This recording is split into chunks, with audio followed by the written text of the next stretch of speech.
Let me talk to a religion. It is something we could sit here and get into on a long haul, or I could just give you glimpses of moments of things where religion emerged as a issue and a subject with which I had to wrestle. The first and foremost was being a Catholic and being born into the Catholic Church.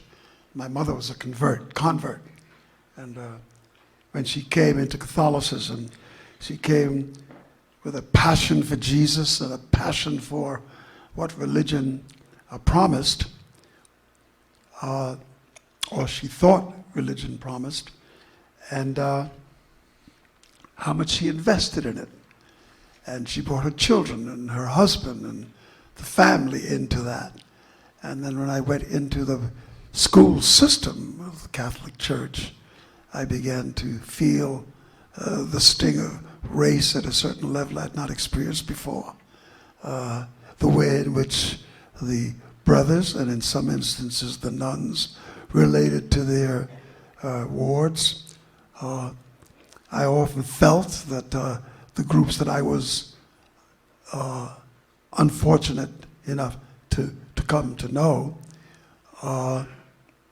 really looked upon us as of color as their curse, as their penance, that in all of the other assignments they could have been given, they were given these black children, and we were not nurtured and counseled in a way that made me feel I could get out and greet life. And each time I challenged certain concepts and theories, I would be told that I didn't have the qualifications to aspire to certain kinds of truths and thoughts. So I stepped away when I had the right over the authority of myself, just before going off to the Second World War. And when I came out, I'd kind of put religion to the side to get on with life.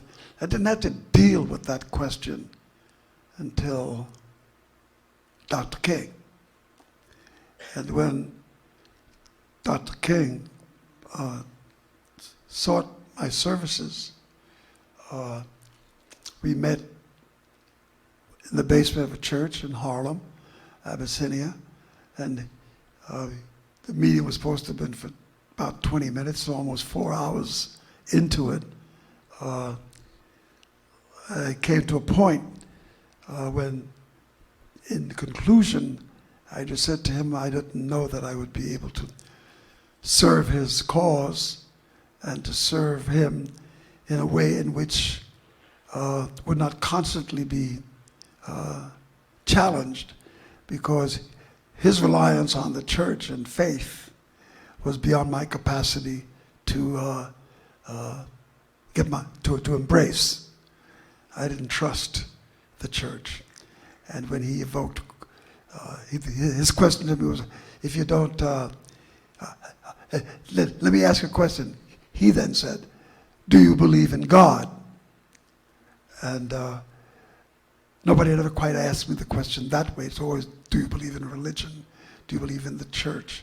But when it came to God, I realized that I had not sorted out the whole definition and the whole meaning of God in the context of moral force and truth and all that. So I had to wrestle with it a little bit. But I told him that I believed in God because I had a need to believe in a God.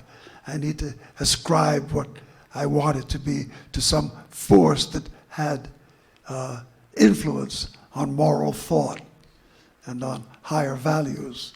And at the end of that rather fleeting response, he said, well, I think we're going to do just fine. So I think we're going to have a good time. And the truth of the matter is that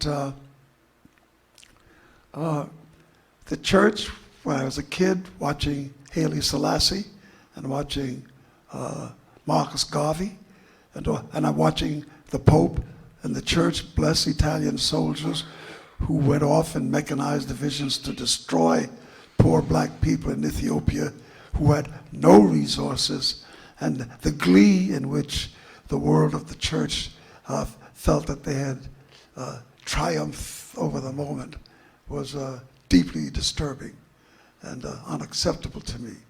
And then the more I got into the whole question of religion, the philosopher called Christ has always captured my imagination, my love, my thoughts, my references. But then I felt somewhat comfortable with Dr. King because Christ didn't have a church. And that fact deeply satisfied my sense that, well, he didn't need one. And if he didn't need one, why do I? In that context, I find that the church is a tool and a mechanism for forces that have not had the best interests of human existence. It does not relate to the deeper humanity. It seeks to control and to guide you towards a monolithic thought on one point of view on a subject that requires multiple points of view. And it doesn't permit that to be engaged. But in dealing with Dr. King, he was more a socialist than I was a religious person. So when we talked about targets and development and strategy in dealing with a lot of places, we talked about how to handle Europe and how to handle Africa and how to do these things from a socialist perspective. He kept me fully nourished and kept me fully engaged. And every now and then he'd throw a little Jesus at me, and I could just lap it up and get on with the next Jesus thought.